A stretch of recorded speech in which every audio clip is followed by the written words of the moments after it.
ब्रह्मा जी ने कहा घबराओ मत, मैं चलता हूं तुम्हारे साथ। भगवान भोलेनाथ क्षणे रुष्टा क्षणे तुष्टा, रुष्टा तुष्टा क्षणे क्षणे, जितनी जल्दी नाराज होते हैं तो उतनी जल्दी प्रसन्न भी हो जाते हैं। वो आशुतोष है। सब देवताओं को लेकर ब्रह्मा जी पधारे।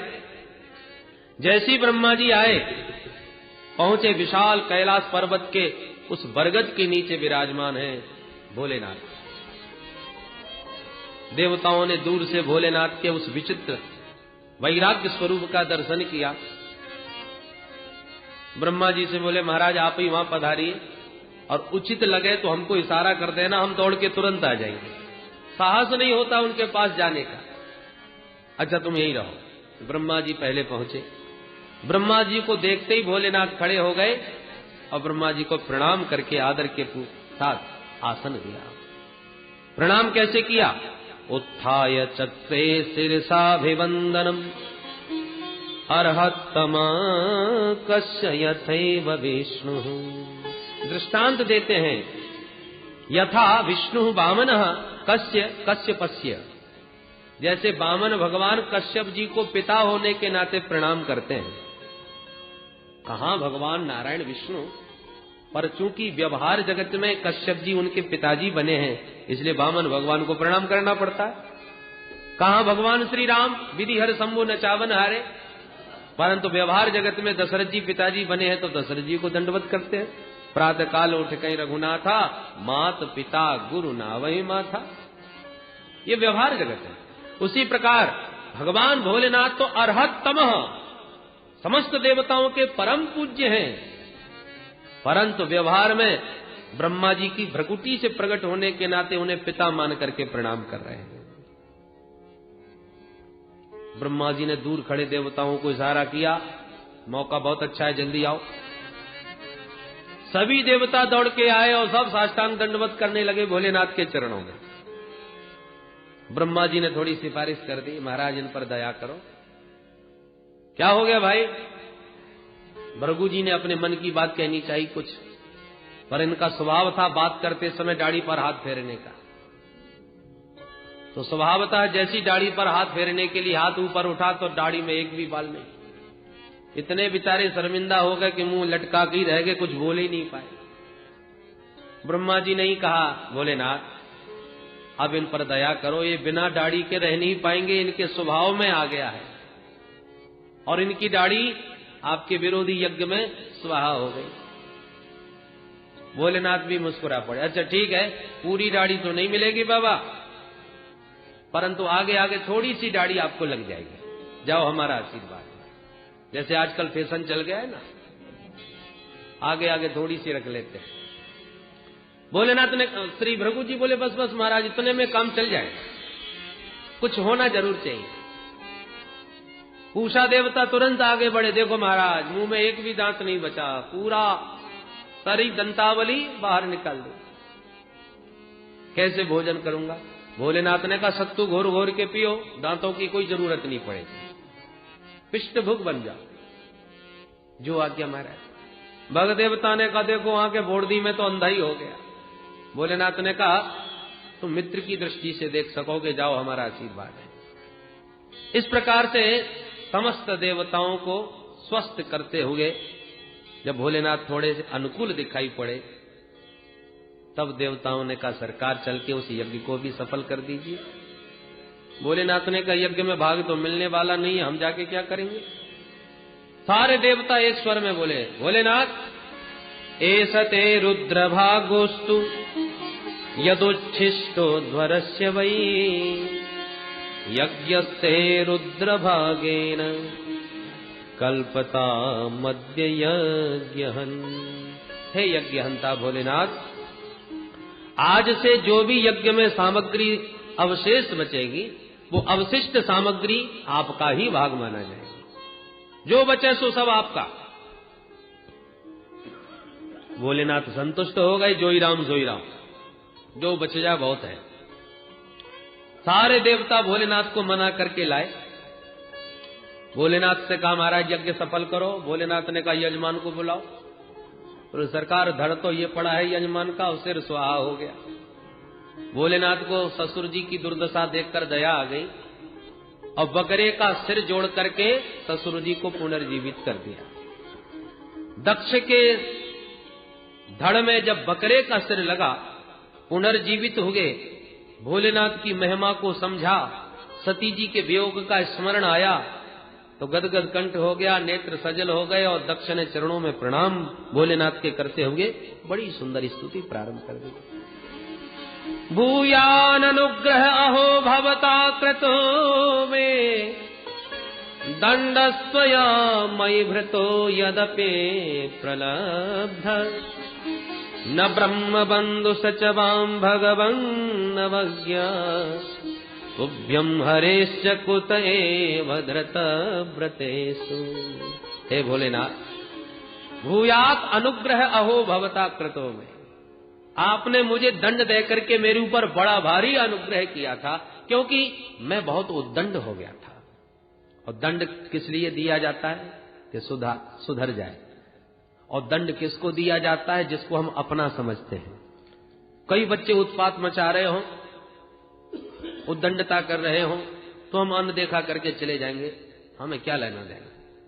पर अपना कोई बच्चा दिखाई पड़ जाए उनमें से जो उद्दंडों के साथ स्वयं उद्दंडता कर रहा है, तो हम उसे जरूर पकड़ के चपत लगा देंगे, क्योंकि उसे हम अपना समझते हैं, उस पर हमारा अधिकार है।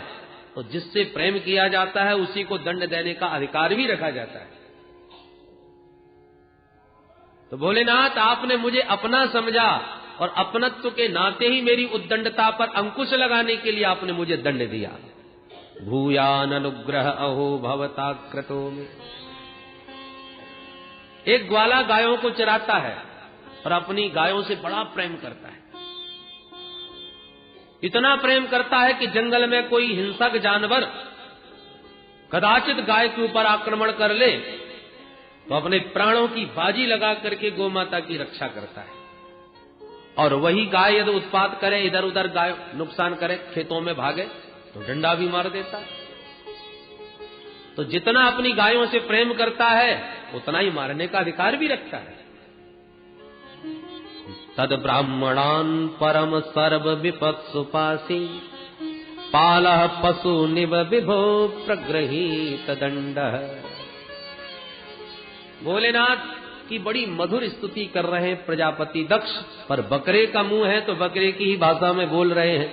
सुन सुन करके भोले बाबा को बड़ी जोर से हंसी आ गई।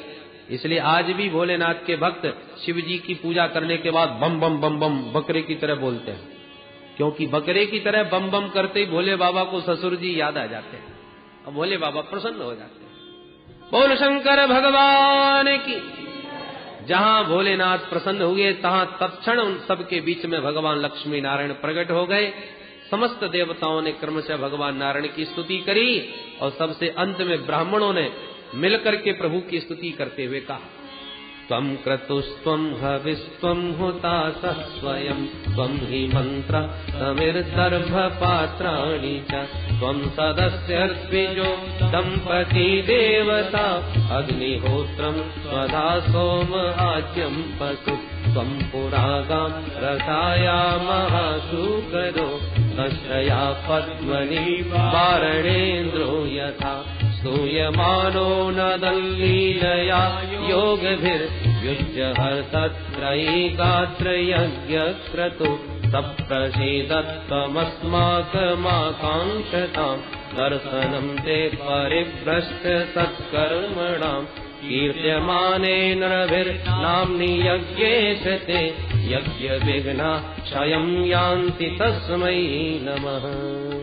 भोग यज्ञ भगवान की। सभी ब्राह्मण मिलके कहते हैं, प्रभु त्वं क्रतुः त्वं हविः त्वं हुतासः स्वयं।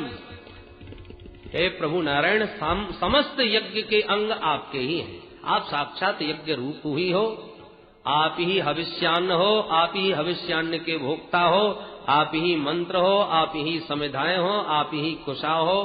आपने ही पूर्व में जल में डूबी हुई पृथ्वी का ऐसे उद्धार किया जैसे कोई गजराज सरोवर में प्रविष्ट होकर के कमलनी को उखाड़ के चला आता है।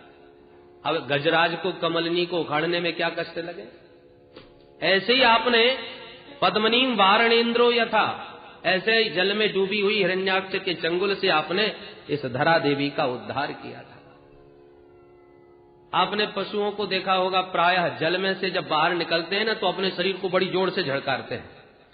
ऐसे भगवान वराह रूप में जब जल में प्रविष्ट हुए और पृथ्वी को बाहर लाके यथास्थान विराजमान करके अपने शरीर को इतनी जोर से झड़काया कि भगवान वराह देव के रोमकूप धरा पर गिर गए और वे ही कुश बन के प्रकट हो गए जो समस्त यज्ञों के शुभ कार्यों को संपन्न करते हैं। हर एक शुभ कार्यों में कुश का प्रयोग सबसे पहले किया जाता है। क्यों? ये कुश साक्षात वराह भगवान के रोमकूप है। इस प्रकार से बड़ी सुंदर मधुर स्तुति करी। भगवान ने सारे देवताओं को, महात्माओं को समझाया। देखो भाई देवताओं, अहम ब्रह्मा च सर्वश्च जगतः कारणम परम। मुझ में, ब्रह्मा में और शिव में किसी प्रकार का भेदभाव न रखना भाई। मैं यदि ब्रह्मा बन के सृजन करता हूं तो मैं ही विष्णु बन के पालन करता हूं, तो मैं ही रुद्र बन करके संहार करता हूं। तीनों मेरे स्वरूप हैं। शिवस्य हृदयम विष्णोः, विष्णोस्य हृदयम शिवः। शिव जी के हृदय में विष्णु, विष्णु के हृदय में शिव। कौन पुजारी, कौन पूज्य, कौन प्रेमी, कौन प्रेमास्पद, कह पाना बहुत कठिन। परस्पर दो चकोर दो चंदा। भोलेनाथ राम जी को अपना इष्ट मान करके राम कथा भवानी को सुनाते हैं। राम कथा सुनने के लिए कभी हंस बन के काकभूषुंड के पास आते हैं, तो कभी सती जी को लेकर के कुंभज ऋषि के पास जाते हैं। राम कथा के परम रसिक भगवान भोलेनाथ रच महेश निज मानस राखा। सबसे पहले भागवत की, श्री रामायण की रचना भोलेनाथ ने करी। ऐसे अनन्य राम भक्त वैष्णवानाम यथा संभो। परंतु जब शिव भक्तों की बात आवे तो सबसे आगे भगवान नारायण। ऐसे शिव भक्त 1000 कमल नित्य चढ़ाते थे, एक कम पड़ गया तो कैसे पूर्ति की जाए? अरे लोग कहते हैं मैं कमलाक्ष हूं, पुंडरीकाक्ष मुझे कहते हैं, तो अपना नेत्र ही भगवान ने निकाल करके भोलेनाथ पर समर्पित कर दिया। ऐसा शिव भक्त। तो वैष्णवों की बात आवे तो भगवान शिव सबसे आगे, और शैव्यों की बात आवे तो भगवान विष्णु सबसे आगे। परस्पर दो चकोर दो चंदा, दोनों एक दूसरे के उपासक। राम जी महाराज लंका पर विजय पाने के लिए भोलेनाथ को रामेश्वरम के रूप में प्रतिष्ठापित करके पूजन करते हैं, विधिवत नाम देते हैं रामेश्वरम। भक्तों ने पूछा अर्थ भी कर दीजिए। राम जी ने अर्थ कर दिया, रामस्य ईश्वरः रामेश्वरः। राम का जो ईश्वर है वो रामेश्वर है। भोलेनाथ प्रकट होकर के बोले नहीं नहीं, ये अर्थ नहीं है। तो क्या अर्थ है? भोलेनाथ ने समास बदल दिया, राम ईश्वरो यस्य स रामेश्वरः। राम है ईश्वर जिनके, उनका नाम है रामेश्वर। उन्होंने राम जी को अपना ईश्वर सिद्ध कर दिया। इसलिए दोनों एक दूसरे के पूरक हैं, कौन चकोर और कौन चंदा। इसलिए इनमें किसी प्रकार का भेद न रखें। भगवान शिव संहारक देव स्वरूप उनका सांवला होना चाहिए, और भगवान नारायण पालनहार सत्व प्रधान, तो भगवान नारायण का स्वरूप गौरांग होना चाहिए, सत्व का स्वरूप गौर। परंतु बात बिल्कुल उल्टी है। शिवजी कपूर की तरह गोरे, कर्पूर गौरम करुणावतारम संसार सारम भुजगेन्द्रहारम सदा वसंतम हृदयारविंदे भवम भवानी सहितम नमामि। और जब भगवान नारायण पर दृष्टि डालते हैं तो नील सरोरोह नीलमणि नील नीलधर श्याम, वो एकदम सांवले। तो जिन्हें गोरा होना चाहिए वो सांवले, जिन्हें सांवला होना चाहिए वो गोरे। ये उल्टा क्यों हो गया भाई? कारण ये है कि शिवजी का सतत ध्यान करते करते वास्तविक जो शिवजी की श्यामलता थी वो नारायण में समा गई। और नारायण का सतत ध्यान करते करते नारायण का जो गौरंग रूप था वो शिव जी में समा गया। इसलिए शिव जी कर्पूर गौरम हो गए और नारायण नील सरोवर हो गए। विवाह के बाद कन्या का पति परमेश्वर हो जाता है, पर पति परमेश्वर का ये भी अर्थ नहीं होना चाहिए कि सास ससुर देवर जेठ को आंख दिखाने लगे।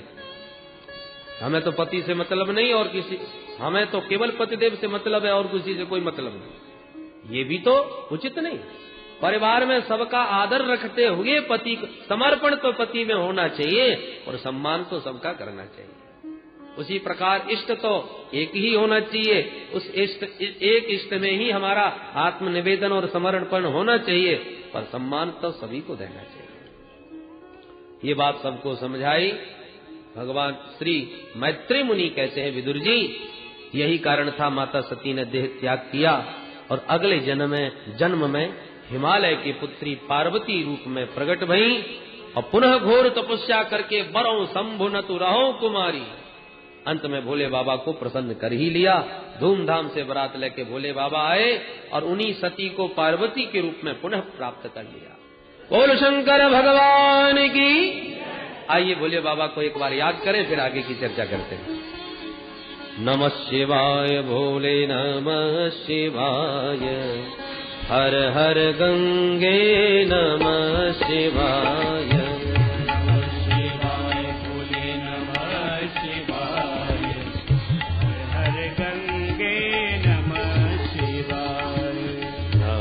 शिवाय भोले नमः शिवाय, हर हर गंगे नमः शिवाय।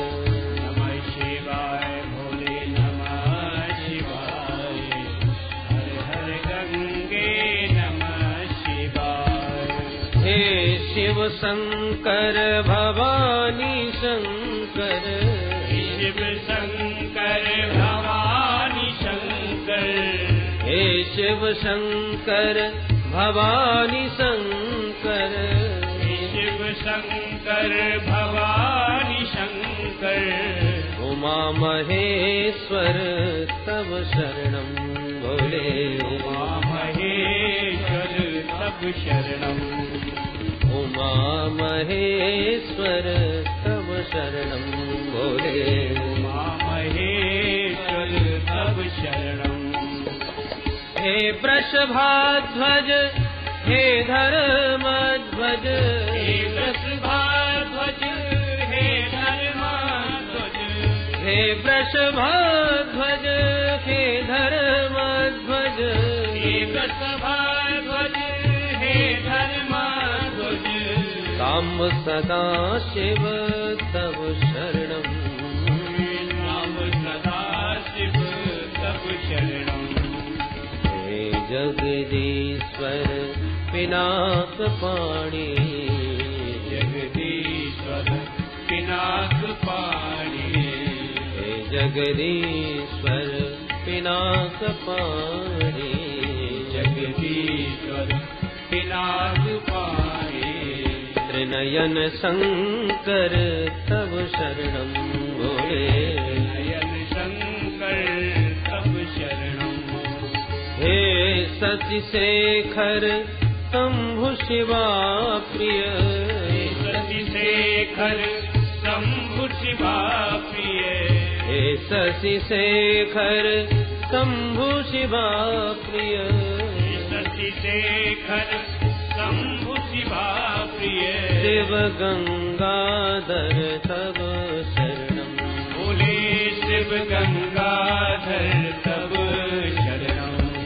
त्रिशूल पाणी सोम शिवा प्रिय, त्रिशूल पाणी सोम शिवा प्रिय, त्रिशूल पाणी सोम शिवा प्रिय, त्रिशूल पाणी सोम शिवा प्रिय।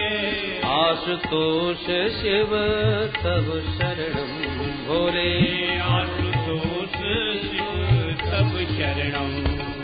हे मृत्युंजय पशुपति शंकर, मृत्युंजय पशुपति शंकर, हे मृत्युंजय पशुपति शंकर पशुपति शंकर भुजंग भूषण तब शरणं भोले भुजंग भूषण तब शरणं भोले भुजंग भूषण तब शरणं भोले भुजंग भूषण तब शरणं हे अविनाशी कैलासवासी हे अविनाशी कैलासवासी हे अविनाशी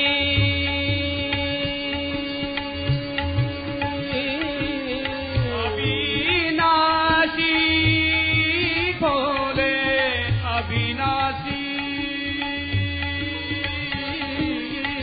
हे अविनाशी कैलासवासी हे अविनाशी कैलासवासी हे अविनाशी कैलासवासी हे अविनाशी कैलासवासी पार्वती पति तब शरणं भोले पार्वती पति तब शरणं भोले नमः शिवाय भोले नमः शिवाय हर हर गंगे नमः शिवाय नमः शिवाय बम भोले शिवाय हर हर गंगे नमः शिवाय नमः शिवाय भोले नमः शिवाय हर हर गंगे नमः शिवाय नमः शिवाय भोले नमः शिवाय हर हर गंगे नमः शिवाय नमः शिवाय भोले जटाधराय नमः शिवाय भोले जटाधराय नमः शिवाय भोले गंगाधराय नमः शिवाय भोले गंगाधराय नमः शिवाय भोले रामेश्वराय नमः शिवाय भोले रामेश्वराय नमः शिवाय भोले रामेश्वराय नमः शिवाय भोले रामेश्वराय भोले रामेश्वराय भोले रामेश्वराय भोले जटाधराय भोले जटाधराय भोले गंगाधराय भोले गंगाधराय भोले नागेश्वराय भोले नागेश्वराय भोले भूतेश्वराय भोले भूतेश्वराय भोले गोपेश्वराय भोले भोलेश्वराय भोले नागेश्वराय ओ भोले नागेश्वराय ओ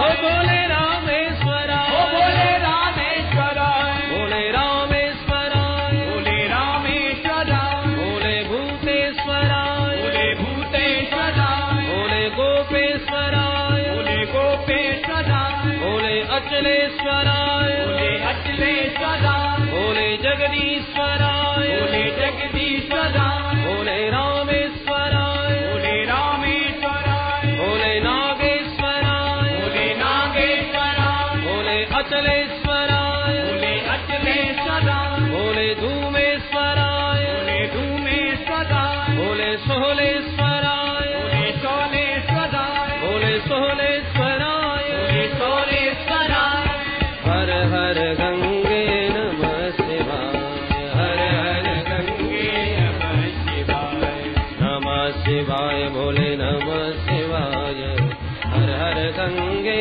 नमः शिवाय नमः शिवाय भोले नमः शिवाय हर हर गंगे नमः शिवाय नमः शिवाय भोले नमः शिवाय हर हर गंगे नमः शिवाय नमः शिवाय भोले नमः शिवाय हर हर गंगे नमः शिवाय साम्ब सदा शिव नमः शिवाय ओम सदा शिव नमः शिवाय भुजंग भूषण नमः शिवाय भुजंग भूषण नमः शिवाय पार्वती पति नमः शिवाय पार्वती पति नमः शिवाय त्रिनयन शंकर नमः शिवाय नयन शंकर नमः शिवाय बोल शंकर भगवान की जय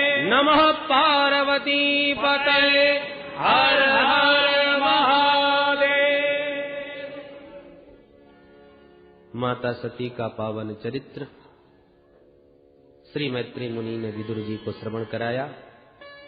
अब मैत्री जी कहते हैं, विदुर जी मैंने आपको मनु महाराज की तीनों बेटियों के बारे में बतला दिया। अब जो दो बेटा है प्रियव्रत और उत्तानपाद, उनमें से पहले तुम उत्तानपाद का चरित्र और वंश श्रवण करो। महाराज उत्तानपाद की दो रानियां हैं, बड़ी का नाम सुनीति, छोटी का नाम सुरुचि। जाये उत्तानपादस्य सुनीति सुरुचिस्तयो सुरुचि प्रेयसी पत्नीर नेतरा यत्सुतो ध्रुवः। दोनों रानियों से एक एक संतान, बड़ी रानी सुनीति का बेटा ध्रुव, छोटी रानी सुरुचि का बेटा उत्तम। विचार से हम ध्यान दें तो हम ही उत्तानपाद हैं। उत ऊर्ध्व पादौ यस्य स उत्तानपादः, जिसके ऊपर पैर हो नीचे सिर, वही उत्तानपाद। तो हम सब के सब जब मां के गर्भ में रहते थे तब उत्तानपाद बन के ही रहे, इसलिए हम सभी उत्तानपाद। हमारी भी दो रानियां हैं, बुद्धिमानी और मनमानी। बुद्धि द्विधा, सद्बुद्धि है सुनीति और मनमानी बुद्धि सुरुचि। सुनीति कहती है शास्त्रों ने जो कहा है, ऋषियों ने शास्त्रों में जो आज्ञा दी है तद अनुसार आचरण करो, सुखी रहोगे। ये है सुनीति। परंतु मनमानी बुद्धि कहती है भैया शास्त्र पुराने पड़ गए, अब नया जमाना है, कलयुग का वातावरण है, अब वो शास्त्र पर चलना संभव नहीं है, इसलिए जो अच्छा लगे जैसा उचित लगे वो करो। ये मनमानी। सुरुचि स्वेच्छाचारिणी। महाराज उत्तानपाद छोटी रानी से प्रेम ज्यादा करते हैं, सुनीति से नहीं। हम भी तो वही कर रहे हैं। शास्त्र सुनते खूब हैं, शास्त्रों को समझते भी बहुत हैं, पर व्यवहार जगत में जब मानने की बात आवे तो सुरुचि की ही मानते हैं, सुनीति की नहीं। सुनीति की सुनते हैं और सुरुचि की मानते हैं। क्या करना चाहिए क्या नहीं हम सबको मालूम है, शास्त्र क्या कह रहे हैं हमको सब पता है, परंतु जब मानने की बात आवे तब सुरुचि की ही बहुत मानते हैं। अरे महाराज जी कह रहे थे, शास्त्रों में उपदेश दे रहे थे कि सत्य बोलो, सत्य तोलो, और यही सब मानते रहे तो दुकान में ताले पड़ने लगे। छोड़ो, सब सुनाने की बातें हैं। अब तो व्यवहार में बड़ा कठिन है, झूठ बोलना ही पड़ता है। 10 रुपए की चीज जब तक 20 रुपए की नहीं बताएंगे कैसे दुकान चलेगी। इस प्रकार से ऊट पटांग अपने मन को समझा बुझा करके हम सुरुचि के जाल में फंसे ही जाते हैं। और कलयुग है, सब चलता है, एक सूत्र सा पकड़ लिया है, हर बुराई में बस ये बात कह दी और बढ़ गए। उत्तानपाद ने सुनीति को निकाल के जैसे सुरुचि की दासता स्वीकार कर ली, आज हम भी वही कर रहे हैं। शास्त्रों में चाहे जितनी श्रद्धा रखें, अंत में व्यवहार जगत में शास्त्रों को किनारे ही धर लेते हैं और व्यवहार में मनमानी की ज्यादा मानते हैं, स्वेच्छाचारिता ज्यादा अपनाते हैं, कुतर्की की कैंची से शास्त्र के सिद्धांतों को काट के धर देते हैं। और समझने वाली बात यह है कि सुनीति से क्या मिला और सुरुचि ने क्या दिया। उत्तानपाद का कल्याण यदि हुआ तो सुनीति के पुत्र ध्रुव के द्वारा। ध्रुव ने सबको उतार दिया, तो सुनीति के मार्ग का आचरण करोगे तो ध्रुव तत्व की प्राप्ति होगी, जो तुम्हें अमरत्व प्रदान कर देगा। आज भी चमक रहा है। अरे बेईमान लाखों हैं, उनमें तुमने भी बेईमानी करके उसी पंक्ति में अपने को खड़ा कर दिया। क्या पहचान रही हमारी तुम्हारी?